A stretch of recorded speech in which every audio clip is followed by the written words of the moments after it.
And again, we were in the middle of talks and negotiation with Europeans, happened only 2 days ago in Geneva, when this time Americans decided to blow it up. So we were in diplomacy, but we were attacked militarily. So it was not Iran, but the US who betrayed diplomacy. They betrayed negotiations. When at the middle of negotiations with us, they gave green light to Israelis, if not instructed them to attack Iran's nuclear facilities. I think they have proved that they are not men of diplomacy, and they only understand the language of threat and force.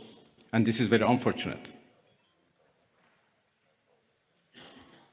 The United States showed that they have no respect to United Nations Charter. They have no respect to international law. They have no respect to any international law regarding, managing the world and facing challenges of the world. There is no red line that they have not crossed.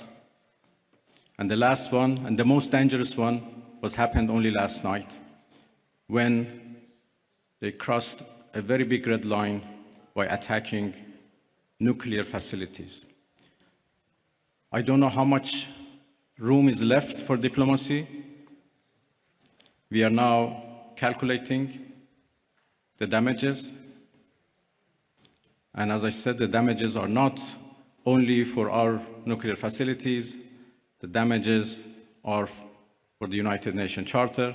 It was not only Iran's facilities which was bombed, it was also the United Nations Charter. It was also non-proliferation regime and NPT, which was bombed last night by Americans. And it was the rule of law and international law which was bombed. So now we have to see how much room is left for diplomacy, and we will decide. I'd like to hand over to TRT World.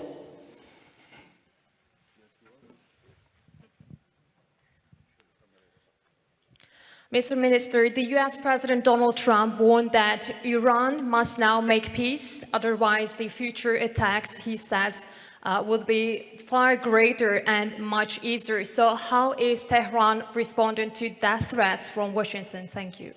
I think it's not up to Iran to respond to that. The whole international community should respond of such a clear threat against the United Nations Charter. Iran has done nothing wrong. We do not understand why Iran should be attacked for a false accusation that Iran is seeking nuclear weapons. It's now more than 20 years that we are trying to prove that our peaceful nuclear program is in fact peaceful and would remain peaceful. We negotiated for a long time with the so-called P5+1, and we came to a deal which the whole world celebrated as an achievement of diplomacy.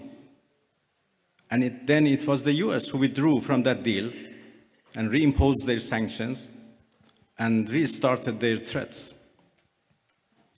Again, we were negotiating with the same administration. Then all of a sudden they decided to attack us, first by Israelis, then by themselves. And now they are threatening us for more attacks. So it's not up to Iran, but it's up to the international community to condemn this, to prevent this. Otherwise, there would be nothing left for the international law, for the security at the world level. The Security Council should play its role, should play its responsibility to condemn and prevent these kind of threats. We will certainly defend our interest. We will certainly defend our territorial integrity, our sovereignty, and our people. And I'm so glad that our people are now fully understand what injustice they are doing against the Iranian people. They are united and in solidarity with the government, and we stand firm against any aggression. Next, CNN Türk.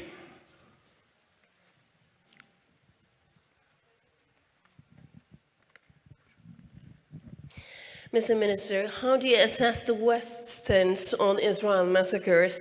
No one seems to mention Israel's allegedly illegal nuclear weapons. The German Chancellor even said Israel is doing the dirty work for us. So what is your response? Thank you. Well, what should I say?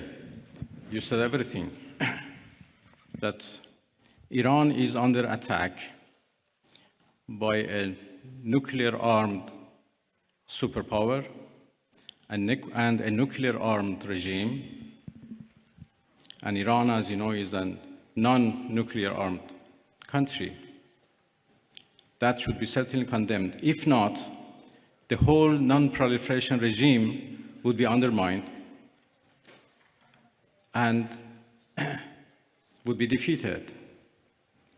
Iran is a committed member of NPT. But NPT is not able to protect us. So why a country like Iran or other countries who are interested to have a peaceful nuclear energy should rely on NPT for their peaceful activities? It is very unfortunate that Israel is doing, as the German Chancellor called, a dirty job. And by the way, they supported that dirty job. It's a shame. They know that Israel is doing a dirty job and they support it, and they give it every right to do it, and they call it defending itself. It's really a shame. Pardon? Well, I think I'm not in a position to reveal what we are going to do in response to what Americans did last night. I just talked about the fact that NPT failed to protect Iran from and its peaceful nuclear program. And this is a serious challenge. Next, we'd like to take a question from IRIB.